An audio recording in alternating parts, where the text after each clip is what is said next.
রাজধানীর মোহাম্মদপুরের লালমাটিয়ায় ব্যবসায়ী পরিবারের ওপর হামলার ঘটনায় এবার সামনে এসেছে মামলায় অভিযুক্তদের পরিচয়।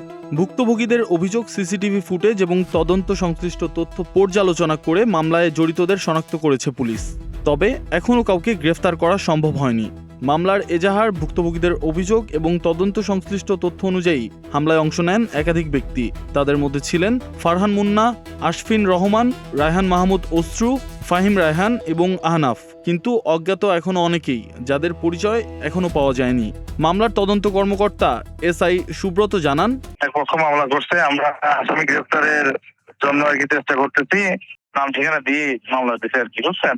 হ্যাঁ, ওই যে যাদের নাম ঠিকানা দিয়েছে ওনারা ছিলেন, হ্যাঁ ছিলেন, এবং ওর সাথে মিল আছে আর কি, মিল আছে। হ্যাঁ আচ্ছা, মিল আছে, আমরা দেখতেছি আর কি, চেষ্টা করতেছি ভাইয়া। হ্যাঁ, মোহাম্মদপুর থানার ওসি মেজবা উদ্দিন জানান, লালমাটিয়াতে সংঘটিত যে ঘটনা ঘটেছে গতকালকে রাত্র 2:30 ঘটিকার সময়, ওই সংক্রান্তে আমরা একটা পক্ষ থেকে অভিযোগ পেয়েছি। অলরেডি আমরা অভিযোগ পাওয়ার সাথে সাথে একটা নিয়মিত মামলা রুজু করেছি। তদন্তকারী কর্মকর্তা তদন্ত করতেছেন, পাশাপাশি আমরা আসামি ধরার জন্য গ্রেপ্তার অভিযান পরিচালনা করতেছি। থানা পুলিশ বলছে, অভিযুক্তদের আইনের আওতায় আনতে অভিযান অব্যাহত রয়েছে। ব্যবসায়ী পরিবারের দাবি, হামলার সঙ্গে জড়িতদের দ্রুত গ্রেফতার করে দৃষ্টান্তমূলক শাস্তির ব্যবস্থা করা হোক। অন্যদিকে পুলিশ বলছে, মামলার তদন্ত এগিয়ে চলছে এবং অভিযুক্তদের গ্রেফতারে অভিযান অব্যাহত থাকবে। ফারদিন আলম, নাগরিক প্রতিদিন।